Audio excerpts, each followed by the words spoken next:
Welcome to this very, very important Fringe held by Clean Up Gambling on online gambling and what we can do about it, and also where we're at in terms of what's going on with the government and legislation. My name's Ellie Mayo-Hagan. Until very recently, I was the director of Class Think Tank. And the reason that I am chairing this is because Class Think Tank partnered with Clean Up Gambling to produce a report on online gambling. And I'm sure those of you who have experience of online gambling or have spoken to others about it won't be surprised by what we found. But I certainly wasn't expecting the problem to be as deep and as troubling as what emerged from our findings. So to give one example, one woman that we spoke to had an annual salary of £16,000 a year, and in 3 years she had gambled £250,000 and had done that by taking money from work that wasn't hers and getting into enormous amounts of debt. And that was just one story of the many, many that we heard in this report, and which showed two things really. The first is that numerically speaking, people on low incomes have the same amount of debt from gambling as the people on higher incomes, but they have no safety net. And the other is something that has been discussed across the kind of gambling advocacy space, which is the huge rise in women who are developing problematic gambling habits. So we'll be hearing more about that and lots of other things in this really crucial conversation we'll be having today. I'm really delighted to be part of such an esteemed panel, and I think we will kick things off with Gerald Jones, who is the MP for Merthyr Tydfil. He is a member of the APPG on gambling harm, and I'm going to invite Gerald to say a few words, particularly about where we're at in terms of legislation at the moment. Thank you, Gerald. Well, good afternoon, everybody, and congratulations for getting here, because it was a bit of a trek trying to find it's a big complex, isn't it? And anyway, good to see you all, and as been said, it's good to be part of the panel here this afternoon. I've been a member of the all-party group for, well, almost since the start. I think it was in the days of when the all-party group was dealing with poverties and trying to tackle that issue, and then it morphed into the APPG for gambling-related harm. Under the chairship of my friend and colleague Carolyn Harris MP, who, and those of you who know Carolyn, know that she is such a force in terms of her campaigning work, and it's really good to be with her on this campaign. I think as far as the white paper is concerned, it's well overdue. We were expecting the review to be launched in July, but as we know, other sort of events overtook that and took it off the park, really. And unfortunately, I think we were quite close to getting that published at that point. But hopefully, we will get the review published in the not too distant future. And I think when we look at what's needed, look at the issues that we're facing. You can see you've got 55,000 children between 11 and 16 are classed as problem gamblers today, which it's staggering when you think about that level. You talk about when you talk the industry talks about the issue being one for the metropolitan elite. I mean, I know representing a constituency like Merthyr Tydfil and Rumney, the areas of deprivation, the issue of problem gambling in communities like mine is really stark, and you have people with vulnerabilities already being targeted by an industry, and that is something that I see on a regular basis in my constituency. We know that the industry spends something like £1.5 billion a year in advertising, targeting those most vulnerable.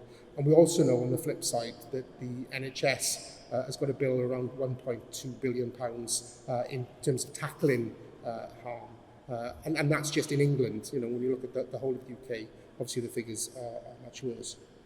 And I think most gravest of all is that we know there are around 400 suicides per annum as a result of gambling-related harm, which is evidence, if you needed evidence, that action is urgent and it's needed soon.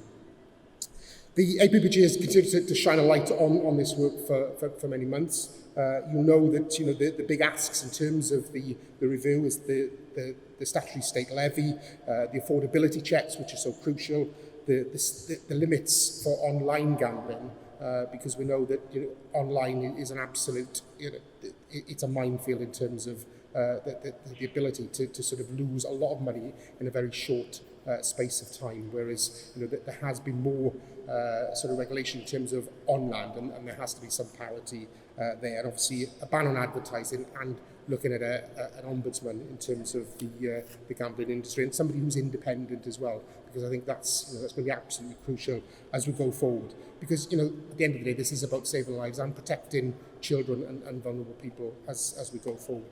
We know, and just quickly to finish, we know that the polling tells us that 78% of people believe that gambling advertising should be banned. We know that 79% of people feel that under 18 should not be exposed to the threat. 72% of people support affordability checks. 69% support the maximum stake online, and 76% believe the industry should not choose where that funding for treatment goes.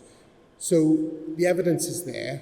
I think the public support is there, and I believe that the momentum is with us too. So I think by continuing to work together and work with all partners, we'll make sure that we get some success going forward with the review, and hopefully it will be in the not too distant future that will be launched.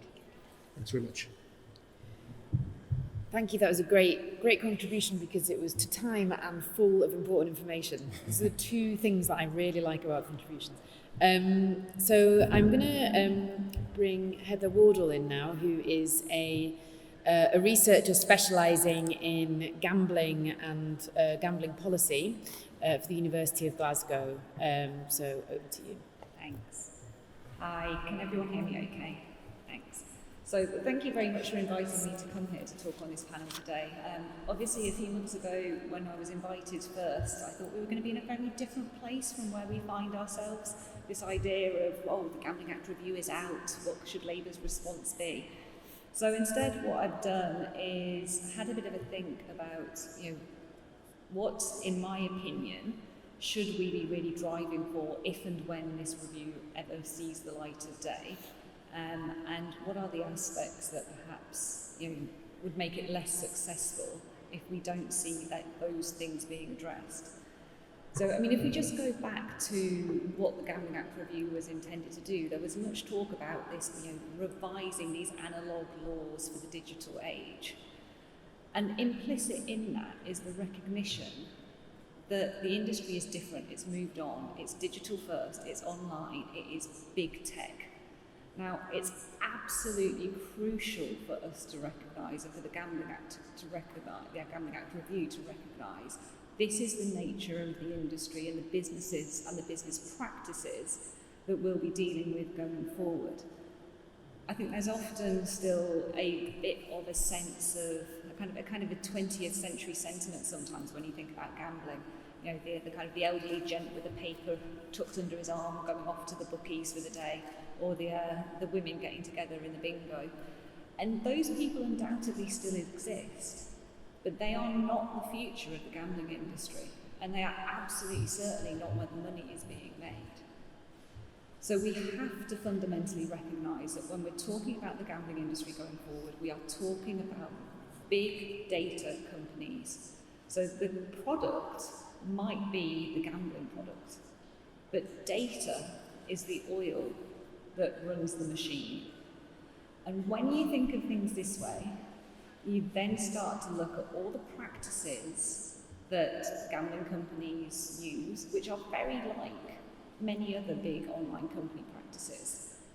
But actually, because the nature of the commodity is so different, because the nature of the thing that they are selling has an inherent risk of harm, and that risk of harm is really high for some of their products. We know it can be as high as 1 in 5 people who are gambling and online casinos experiencing harms. When you start thinking about the differences in the nature of the product that they're selling, then we need to have much greater concerns about the practices they're using. So So these aren't books. They're not films. They're not food. It is a commodity with a high degree of risk of harm. So things like, if we were to look at Netflix, for example, when they recommend, well, you like this, maybe you'll like this. The gambling industry do that, but they're cross-selling people into a product with different risks of harm available to them. Or, for example, in a recent example from me, currently looking for a new sofa. So, looking around on the John Lewis website, every time I open up the internet, I get pictures of the John Lewis sofa that I was then looking at. Again, the gambling industry do the same, but there is a natural limit to how many sofas I will buy in my lifetime. There is not a natural limit to how many bets I might place on online slots. So it's these kind of techniques that are so ordinary for most of the businesses that really carry a risk of harm to them when applied to gambling. And I think that is, for me, that's fundamental to accepting that, acknowledging that, and thinking about what we do with it. Now, what we do know is that these kind of techniques have an impact. So recent research that we published showed that around a third of gamblers said that all these kind of marketing techniques had encouraged them to gamble when they weren't otherwise going to do so. But perhaps more worryingly, those who are already experiencing problematic gambling, 87% of them said that direct marketing prompted them to gamble when they weren't otherwise going to do so. Now, I think we can probably all agree that someone who is experiencing problematic gambling being encouraged to place a bet when they didn't want to originally is a harmful practice and a harmful experience. And that is something that we need to be really attuned to. Now, I guess if I don't really feel like I'm seeing too much conversations around these kind of industry practices and what we do around them. Nearly all of the solutions are focused on the individual, so getting the individual to control their behaviour, getting the individual to take responsibility for their behaviours. And for me, that continued focus on the individual, tackling the individuals and not the industry, I think is a politically soft option. I think it's not taking the hard systemic change that we need to see happen. So, I think when the Gambling Act review does eventually land, if it doesn't deal with the systematic, high-level business practices and really focus on doing something about them and changing them, then I'm concerned that that act will fail. I didn't want to end on such a negative note. I wanted to end on something like, well, what do we actually do about this? And increasingly, I'm coming to the opinion, based on conversations with some people I've had in this room, so Martin Jones, Claire Wiley, and myself, we're just having this very same conversation. I think where we get to is realistically we need to start thinking about having a statutory duty of care put on operators to identify, prevent and minimise harms. And this really requires focus on both the products and the practices that the operators use. And it recognises that the consequences of designs and the business choices that people make should be taken into account by those people and dealt with where it's practical. So the good thing about this is new.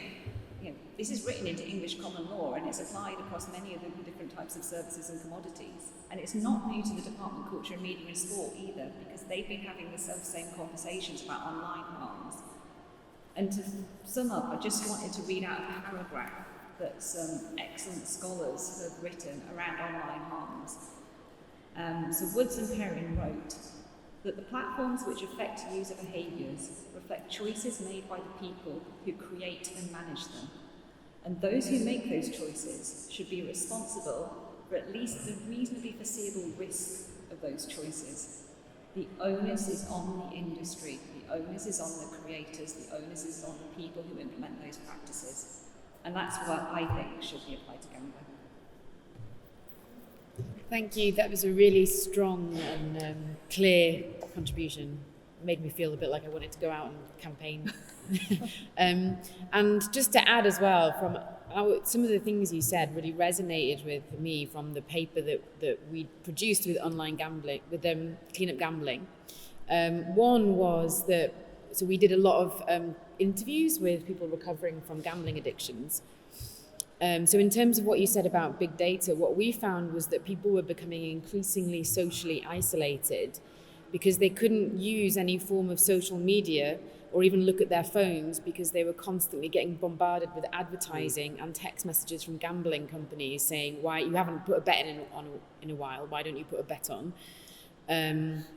Which obviously was very inhibiting to their recovery because it meant that they couldn't create a sense of community.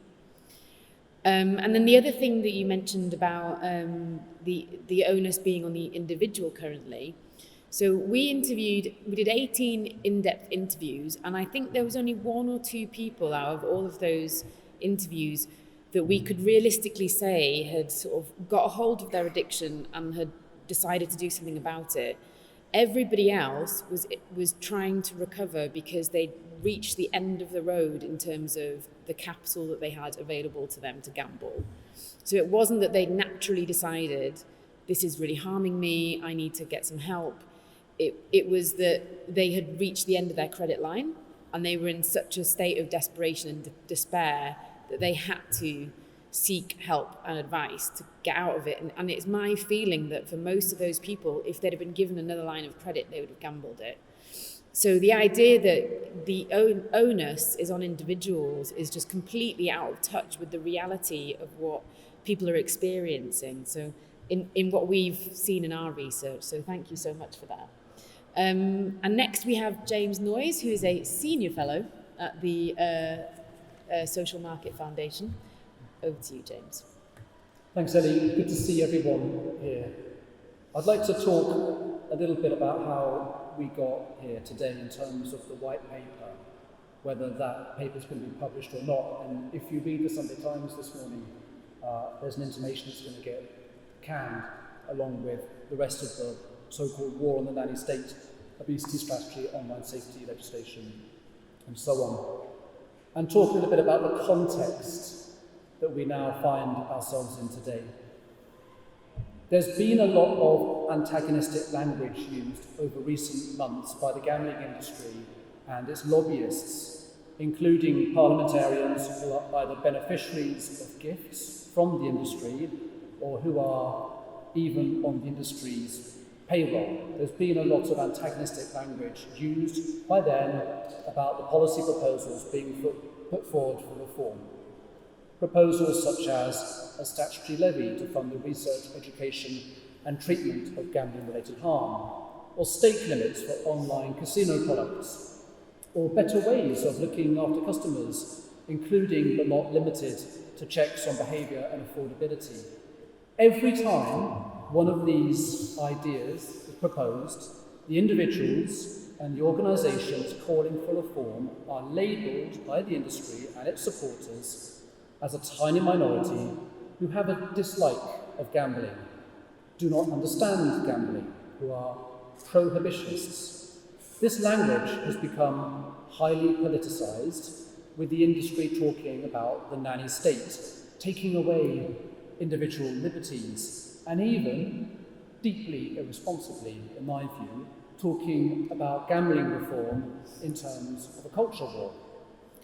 I think it's important today for us to take a step back from that and not allow ourselves to be pulled into the game of mudslinging, muddying the waters, which the industry has been deliberately playing in order to confuse the case for proposed reforms. These proposed policies are not just a set of ideas cooked up in the heads of a tiny group of reformers.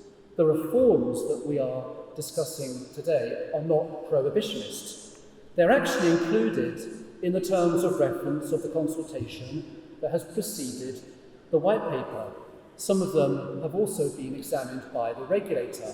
They have been the subject of a formal process of consultation. And that consultation followed a manifesto pledge. And for the Labour Party, because we're here today to talk a little bit about Labour Party, their manifesto also promised to look at reform based on a range of ideas that originated from within the Labour Party. We need to remember that and not get distracted. That's why we are where we are today. The white paper has its roots in the Labour Party as much as anywhere else. Now, obviously, the world has moved on from when the former Shadow Culture Secretary and former Shadow Health Secretary published Labour's blueprint for reform in 2018. There's a new leader, a new Shadow front bench, and a new Prime Minister. And that changing context and some of the political turmoil that we have seen over recent months has clearly delayed the publication of the white paper. But I don't think that the delay is solely down to that, those political circumstances. There's a policy context too.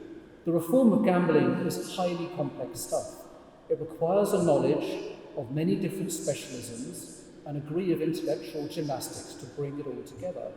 These range from questions of addiction, behavioural psychology, public health, economics, mergers and acquisitions, competition law, consumer rights, data rights, advertising, and so on.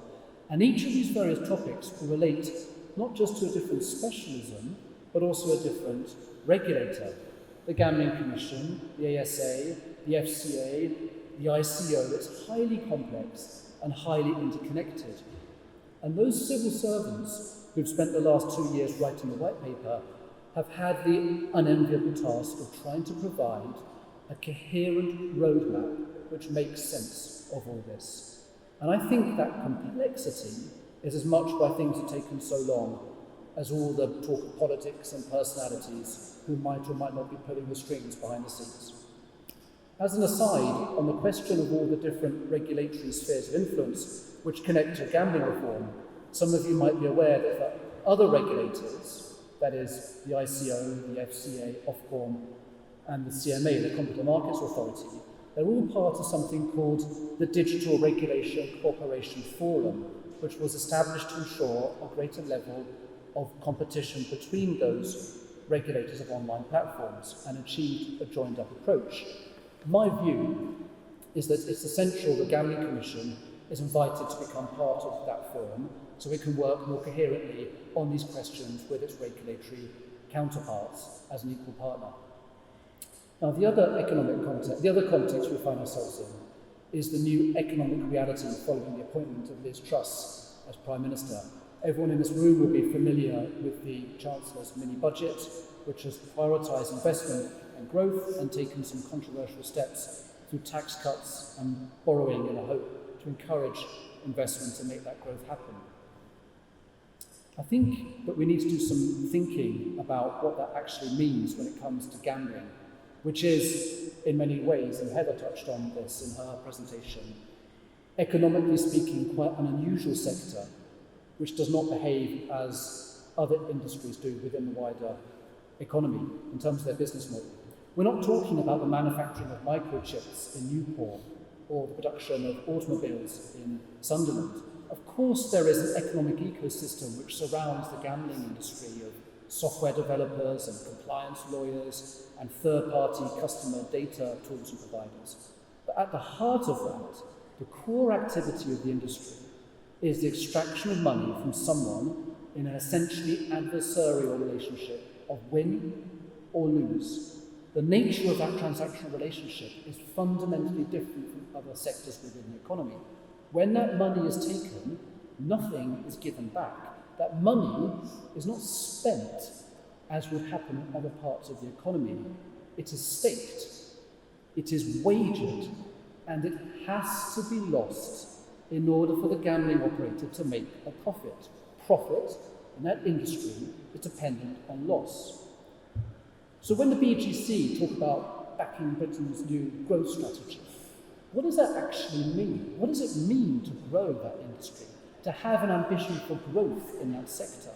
How does that relate to the growth of money lost in terms of tax, cutting tax? What does it mean when many of our gambling operators are based for fiscal reasons in tax havens like Gibraltar? Where does that money go? In terms of investment, what does it mean when some of the main investors of gambling operators are also based offshore? Hedge funds, private equity, pension funds, where does that money come from? Who benefits from the investment? Who benefits and crucially who loses from the sectoral growth? Those are the questions which need to be asked when thinking about gambling reform in the context of the Chancellor's mini-budget. Not just slapping a Union Jack on a Twitter banner and pumping out slogans about tax and jobs. But who is asking those questions? 2 minutes, I'll wrap up, don't worry. Don't worry, we're doing okay for time, actually. It would be customary for a party of opposition to be the platform that asks those questions, just as it would be customary for the party of opposition to have some ideas about what can be done in terms of sectoral reform. I floated an idea this morning, for example, that the Gambling Commission could be invited to become part of the Digital Regulation Cooperation Forum. I'd like to end my little presentation by touching on a delicate matter, and it might not be the most diplomatic thing for me to do, but I think it would be genuinely remiss of me if no one in this room talked about it. I appreciate that since the general election, there has been a sustained period where the Labour Party has made a decision to hold back from making formal proclamations on policy. And it's only now, as we've seen this morning with the announcements on tax and net zero, that the party feels the time is right to start making interventions in that respect. There's a good argument which says that Labour won't support or reject a policy on gambling or come up with its own ideas until the white paper is published. I understand that. But the role of the party of opposition, formally speaking, is to question and scrutinise the work of government. And the white paper will make suggestions based on a consultation which scrutinises a list of policy ideas. So the role of the Labour Party should be to either support those policies or to reject them or to come up with policies of its own. And the unfortunate reality is that since early 2020 we have seen next to nothing in terms of questioning and scrutinising the work of government in this area. I only say this because it is so striking. Successive shadow secretaries of state and shadow gambling ministers have chosen not to perform that function of questioning and scrutinising. No tweets, no speeches. And the only time when gambling reform has been mentioned in tweets and a very brief discussion in Parliament was when the white paper was delayed before the summer recess, and it was used as an opportunity to make the political capital outfit and attack the Tories.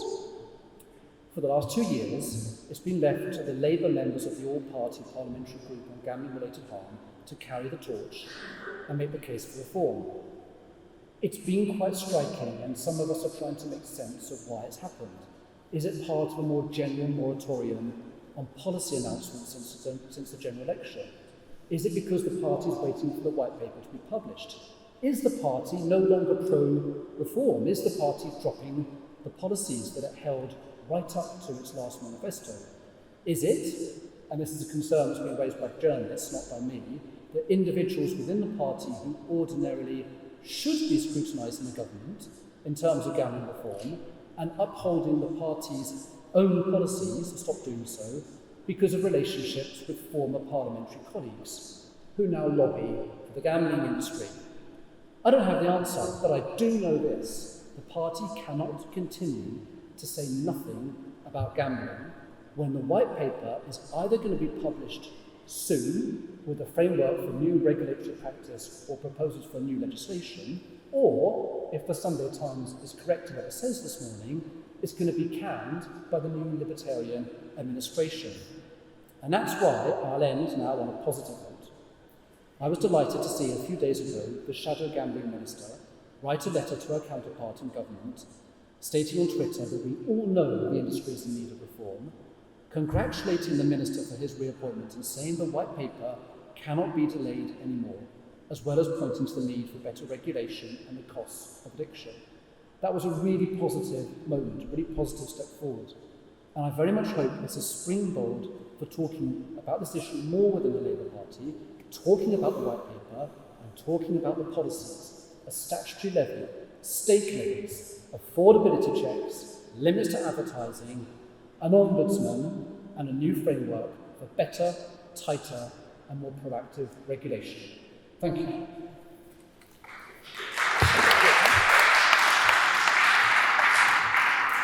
Thank you, James. It's so good to hear a panel that has so many clear criticisms of the sector, but also very clear answers. So thank you very much for that. And I'm going to ask Matt Zarb-Cousin, who is a formidable campaigner on gambling and the director of Clean Up Gambling, to sort of wrap up the panel with your thoughts. So over to you, Matt. Thanks, Ellie, and thanks everyone for coming and taking an interest in this issue. Obviously, it's very, as the rest of the panel has highlighted, it cuts across so many different facets of our public policy framework. And I think one of the things that I think would be helpful to contextualise is the type of business model that online gambling actually sustains itself on. So, for example, 86% of the profits are coming from the 5% of customers that are either addicted or at risk. Therefore, they need a constant stream of new customers, new gamblers, to sustain the revenue, because the vast majority of their revenues are coming from people who are addicted, and therefore those people go broke, as Ellie highlighted. This is what's happening. People are getting addicted on a kind of longitudinal process where they'll start gambling smaller stakes, they'll get cross-sold more addictive products, no one chooses to get addicted, and then they'll lose more than they can afford until they've lost, invariably, all the money they have access to. And once that's happened, obviously the industry loses that customer and needs to find another person that they can get addicted to sustain and grow those profit levels, which have been growing exponentially since gambling was, online gambling started to be regulated in 2014. It's now generating around £7 billion a year in profit, and more than 50% of those revenues are coming from online slots alone. So it's extremely, sorry, something's beeping, I think it might be, is it from over there? Sorry. Yeah, so more than 50% of the profits are coming from online slots alone. Online slots, there's no limits to the maximum stake, unlike on fixed odds betting terminals, which is limited to £2 a spin. And what we want is for that principle of regulation for machines to be applied to online products too. And this is not about over-regulation, it's not about regulating things more, it's really just about bringing our outdated analogue legislation into the digital age. And this is where I think that the government's put a huge amount of work into the consultation, into the terms of reference, into developing the draft white paper that's ready to go. And it would just be a waste of resources and a real missed opportunity for them not to proceed with it. So I think Labour really has to be pushing the government to get that out there as quickly as possible and deliver on that manifesto commitment that the government, the Tory party, made in 2019.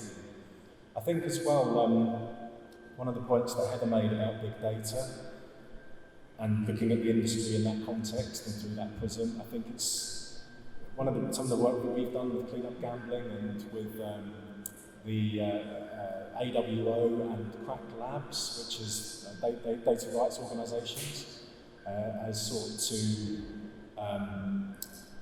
assess really how the industry is using data, how they're profiling customers without their consent. And what's happening is we've got a huge amount of information about the types of profiles that they put together on customers. We know exactly all the data points that they use, that they profile customer vulnerabilities, that they know how much money they're earning, how much money they're spending in other sectors, they're sharing data with third parties to build these profiles. And the other thing that we know as well is, right, James? I was checking out. Yeah. Yeah, it is good. Oh, okay. I thought it was like a really tender fire alarm.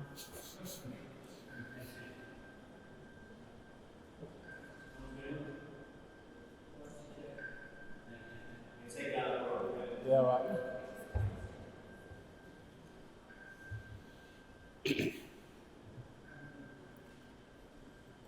Yeah, so what we found with the work that we commissioned Crack Labs and AWO to do is the extent of the profiling, the behavioural profiling, and the profiling on vulnerability that they're doing on customers without their consent is pretty astonishing. And we know that they're doing the profiling and we know that they're doing marketing that basically people who are addicted will be able to they'll be able to testify that they're getting all these markets, all the marketing, the free bets, the bonuses, the inducements, and the behavioural nudges. And really what we want regulators to do now is to link the two things. So effectively, we want them to determine that they are basically targeting people that they know to be vulnerable. And we suspect that, and by vulnerable I don't mean having pre-existing, predisposed to kind of mental health problems or anything. I mean vulnerable as in they're already addicted to gambling and experience gambling-related harm. So if we can show that the gambling industry is doing this on purpose to sustain a business model that derives the vast majority of their profits from people who are addicted or at risk, the question really you have to ask both political parties, and particularly government, is why would you permit a sector to operate in this way that you're supposed to be regulating? What's the point of having a regulator if it doesn't prevent a business model that operates in this way? There isn't a point. If you introduced all the measures that we've talked about, Dr. Noyes is very humble, but he was the person that was obviously involved with the Labour Party when it was very much setting the agenda on this issue.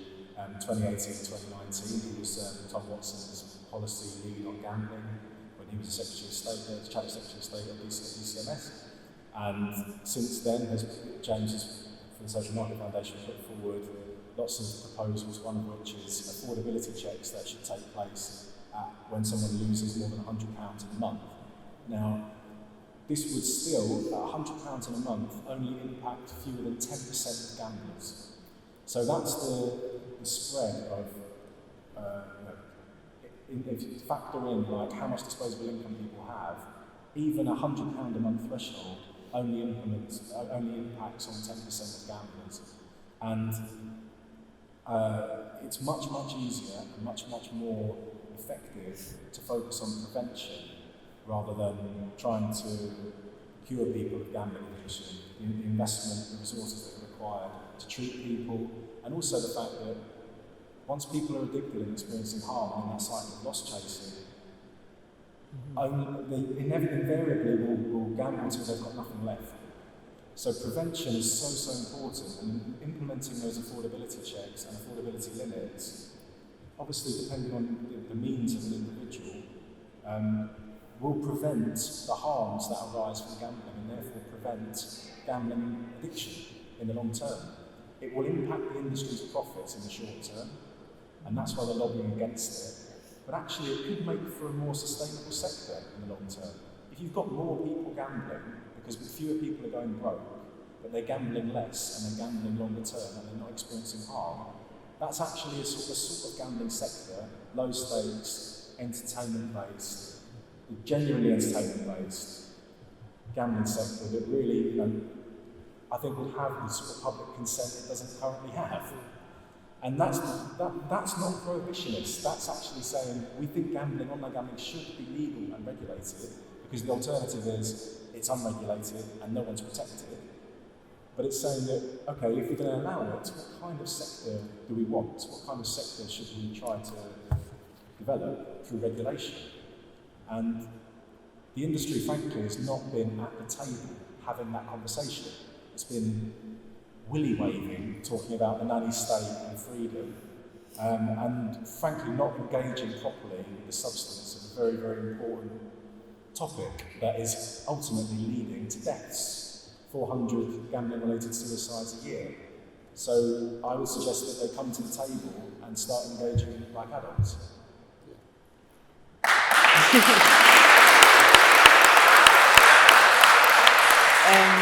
Thank you. Great note to end on.